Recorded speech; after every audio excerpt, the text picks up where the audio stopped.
ఏంటోదినా ఆలోచిస్తున్నావు? ఓ, నీ అనుమానం నాకు అర్థమైంది వదినా.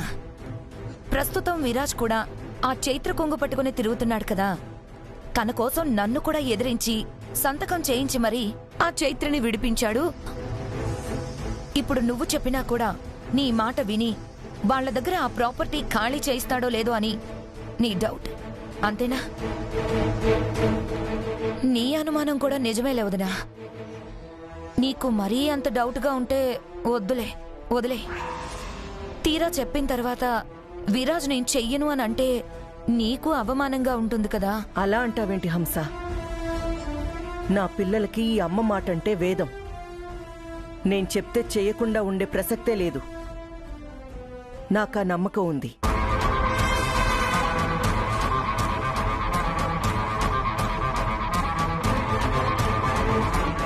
Hi ma'am. హాయ్ తా.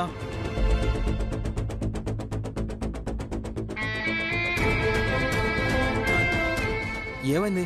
మీరిద్దరూ అంతా సీరియస్గా ఎందుకున్నారు? Anything wrong? విరాజ్, నేనొక పని చెప్తాను, కాదనకుండా చేస్తావా? ఏంటమ్మా అది? ముందు నాకు చేస్తానని మాట ఇవ్వు.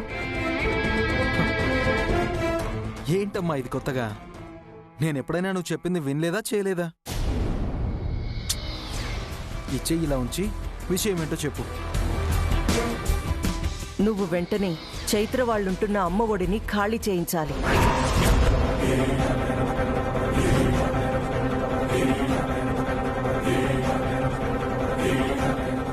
మామ్? అవును విరాజ్, దాన్ని ఖాళీ చేయించి ఆ ప్రాపర్టీని అత్తయ్యకి అప్పగించాలి.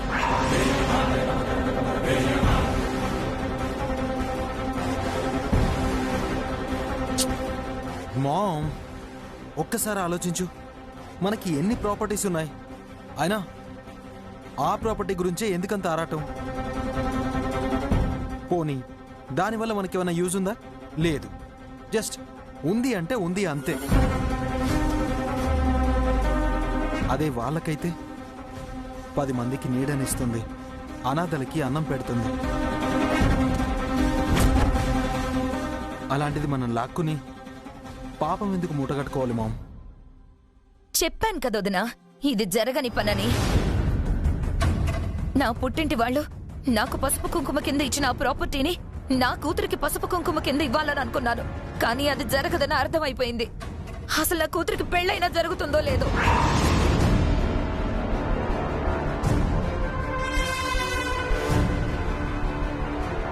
అతయ్య లేక పెళ్లికి ఆ ప్రాపర్టీకి సంబంధం ఏంటి?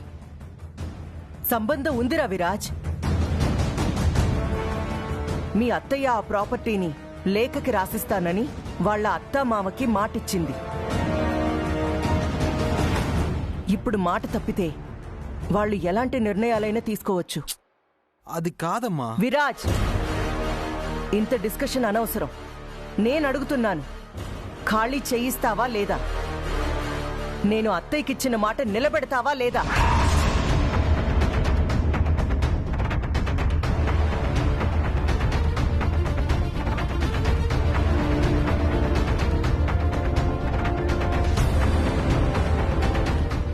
ఫైన్, చేయిస్తాను.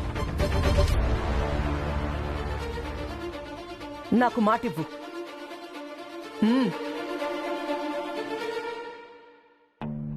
మాట అవసరం లేదమ్మా. ఒకసారి చెప్పాను కదా, ఖాళీ చేయిస్తాను.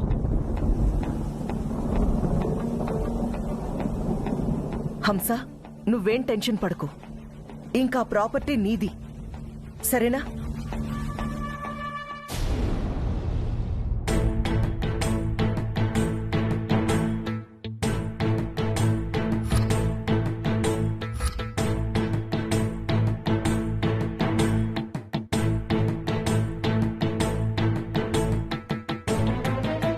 చైత్ర, మహాలక్ష్మి, మీకేం కాలేదు కదా?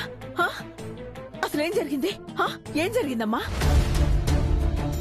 లాయర్ గారు ఫోన్ చేసి మీరు ఇంకా కోర్టుకు రాలేదు, మీ ఫోన్ పనిచేయడం లేదని చెప్పేసరికి మీకేం జరిగిందోనని నా కాళ్ళు చేతులు ఆడలేదమ్మా.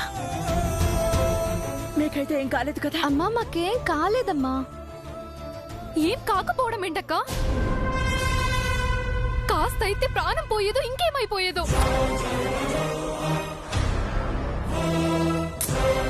మహి ఏంటి నువ్వు ఇప్పుడు జరిగింది దాయడం వల్ల ఎవరైనా పిలిచి సన్మానం చేస్తారా?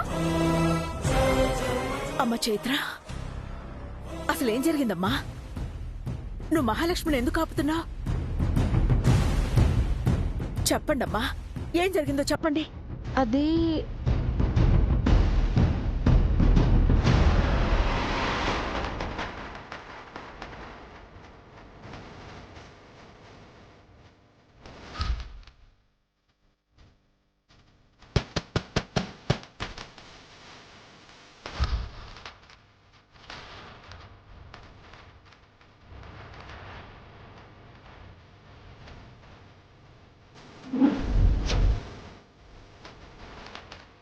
భగవంతుడా, ఎంత ప్రమాదం తప్పిందమ్మా? అది ప్రమాదం కాదండి, పక్కా స్కెచ్.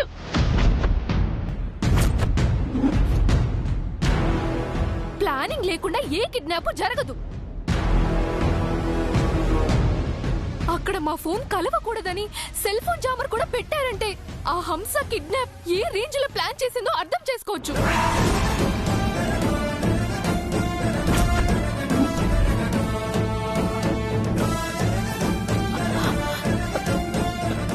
వద్దమ్మా, వద్దు. జరిగింది చాలు. మీకేదైనా అయితే నేను తట్టుకోలేను. ఈ విషయాన్ని ఇంతటితో వదిలేయండి. నాకు మీ క్షేమమే ముఖ్యం. రాత ఎలా ఉంటే అలా జరుగుతుంది. అమ్మా, ఓటమిని సహించలేరు కాబట్టే హంస మేడం అడ్డదారిలో వస్తున్నారు. ఇలాంటి విషయాల్లో చివరి క్షణం వరకు జాగ్రత్తగా ఉండాలనేది నేను తెలుసుకోలేకపోయాను. తప్పు నాదేనమ్మా, నన్ను క్షమించు. వద్దమ్మా చైత్ర, ఇక దీని గురించి మీరు ఆలోచించకండి.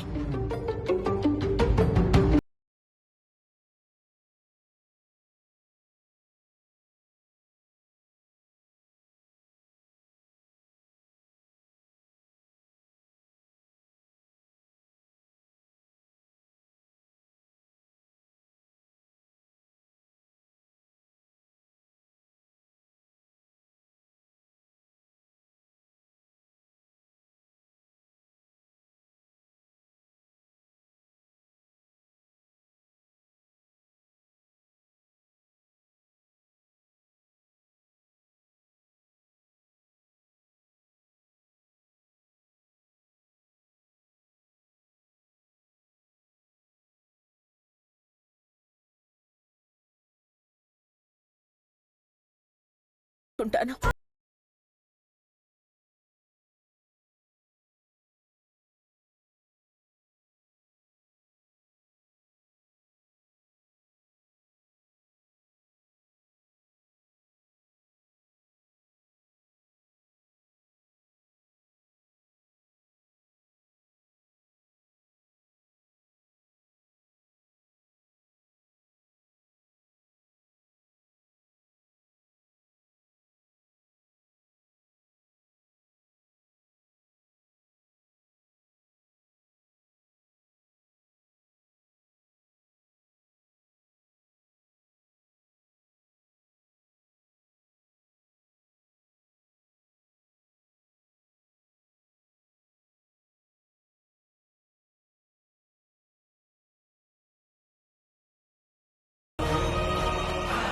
అక్కడ హంస జేసీపీతో రెడీగా ఉంది ఇక్కడి ఆశల్ని ఆశ్రమాన్ని కూల్చేయడానికి. ఆ లాయర్ తెలుగులోనే కదా చెప్పింది 99% కేసు చేజారిపోయినట్టేనని. 1% తో కూడా మిరాకిల్స్ జరుగుతాయని చరిత్రలో చాలా మంది లెజెండ్స్ ప్రూవ్ చేశారు మహి. మిరాకిల్స్ జరిగేంత మ్యాటర్ మన దగ్గర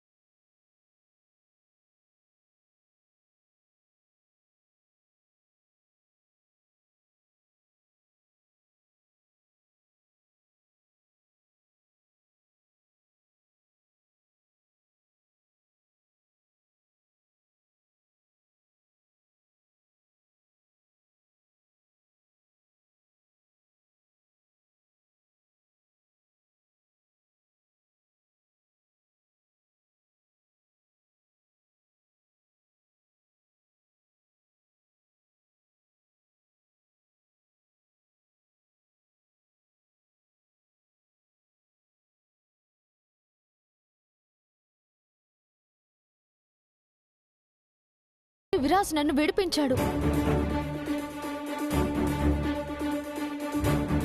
సో పాసిబిలిటీ ఉన్నట్టే కదా.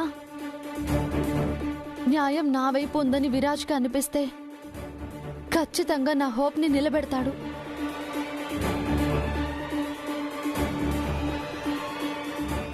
అమ్మా, నాకు నమ్మకం ఉంది. నీ నమ్మకాన్ని నేను నమ్ముతానమ్మా.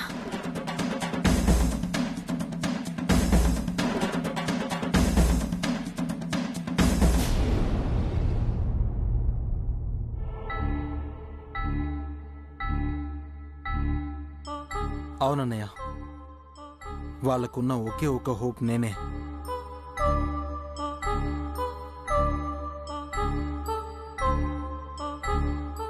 నిన్న తనని పోలీస్ స్టేషన్ నుంచి విడిపించి తీసుకెళ్లేటప్పుడు చైత్ర నన్ను ఒకటే అడిగింది. తనకి కేసు విషయంలో సహాయం చేయమని చెప్పిందా? కాదన్నయ్య, చైత్ర నువ్వు ఇంకా పూర్తిగా అర్థం చేసుకోలేదన్నయ్య. తనకి సహాయం చేయమనో, ఆస్తిని వాళ్ళకి చెందేలా సహాయం చేయమనో, అత్తయ్యని కాంప్రమైజ్ చేయమనో అడగలేదు. మరేమడిగింది? న్యాయం ఎటువైపు ఉంటే అటే సపోర్ట్ చేయమని అడిగింది. అది అన్నయ్య చైత్ర అంటే. అందుకనే తనకి సహాయం చేయాలనుకుంటున్నావా? నేను అన్ని డీటెయిల్స్ కనుక్కున్నానన్నయ్య. ఏ విధంగా చూసినా న్యాయం సీతారత్నం గారి వైపే ఉంది. ఆ ప్రాపర్టీ న్యాయంగా ఆమెకే దక్కాలి. అందుకే వాళ్ళకి సపోర్ట్ చేస్తానని మాటిచ్చాను. కానీ ఇప్పుడు అమ్మ నా చేతులు కట్టేసింది. ఇప్పుడు ఏ మోహం పెట్టుకుని వాళ్ళ దగ్గరికి వెళ్ళి ఈ ప్రాపర్టీ ఖాళీ చేయండి అని చెప్పను. సాయం చేస్తాడని నమ్మిన మనిషే వచ్చి వాళ్ళని బయటికి గెంటేస్తే వాళ్ళ మనసులు ఎంత బాధపడతాయో ఒక్కసారి ఆలోచించన్నయ్య. అమ్మకి ఇవేం అర్థం కావడం లేదు. నేను వివరంగా చెప్పాలని ప్రయత్నించినా తను వినడానికి సిద్ధంగా లేదు. అత్తయ్య కేవలం మొండితనంతో ఆ ప్రాపర్టీని దక్కించుకోవాలనుకుంటుంది. అలాంటిది మనం తనకి నచ్చజెప్పాల్సింది పోయి తన తప్పుకి సపోర్ట్ చేయమనడం ఎంతవరకు కరెక్ట్? నువ్వే చెప్పన్నయ్యా. నీ పరిస్థితిని నేను అర్థం చేసుకోగలను విరాజ్. నిజానికి అండగా నిలబడాలని నువ్వనుకుంటున్నావు, కానీ బంధాలను నిలబెట్టుకోమని అమ్మ చెప్తోంది. తప్పు ఒప్పు అమ్మ ఇచ్చిన మాట ప్రకారం జరిగేలా చూడు. అమ్మ మనసు బాధపడే పరిస్థితి తీసుకురాకు. I can't believe this. నువ్వు కూడా అదే అంటున్నావా? అది అన్యాయం అని తెలిసి కూడా. న్యాయం అన్యాయం గురించి నాకు తెలియదు విరాజ్. నాకు తెలిసిన న్యాయం ఒక్కటే, అమ్మని సంతోషపెట్టడం, అమ్మ మాట కాదనకపోవటం.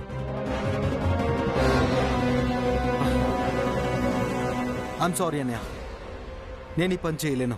అంటే అమ్మకిచ్చిన మాట తప్పుతావా? తప్పలేను. అందుకే నా బదులు అమ్మ చెప్పిన పని నువ్వు చేయన్నయ్య. ప్లీజ్ నా కోసం ఈ ఒక్క హెల్ప్ చేయి. చెయ్యడానికి నాకేం ప్రాబ్లం లేదు విరాజ్, కానీ అమ్మ అడిగింది నిన్ను, మాట తీసుకుంది నీ దగ్గర. అలాంటప్పుడు నేనెలా చేయగలను చెప్పు? అనవసరంగా ఎక్కువగా ఆలోచించకు విరాజ్. అమ్మ మనసు బాధపడకూడదు అంటే అమ్మ అత్తయ్యకి ఇచ్చిన మాట నిలబడాలి. సో నువ్వు చైత్ర వాళ్ళ చేత ఆ ఇల్లు ఖాళీ చేయించక తప్పదు.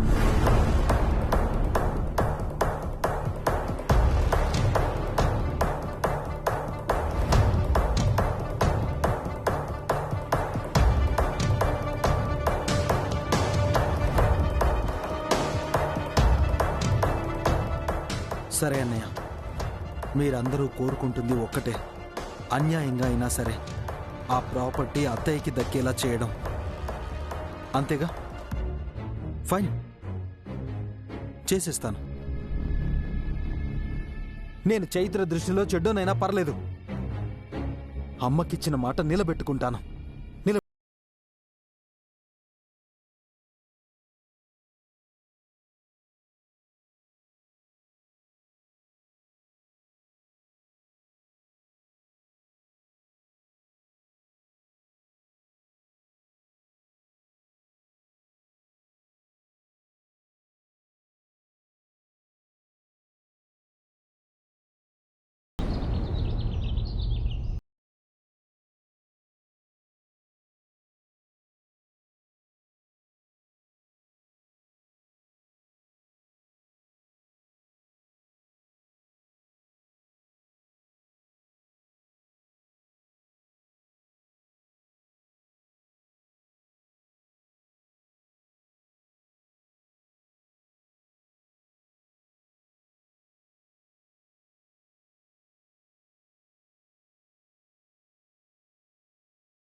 నీవే రక్ష.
నేను అడుగుతున్నాను, ఖాళీ చేయిస్తావా లేదా?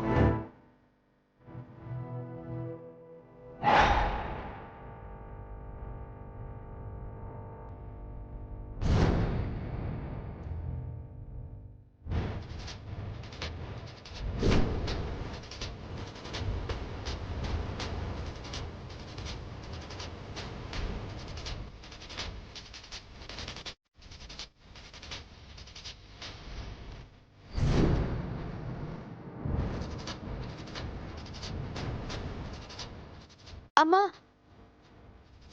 విరాజ్ వచ్చాడు.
పోలేదు.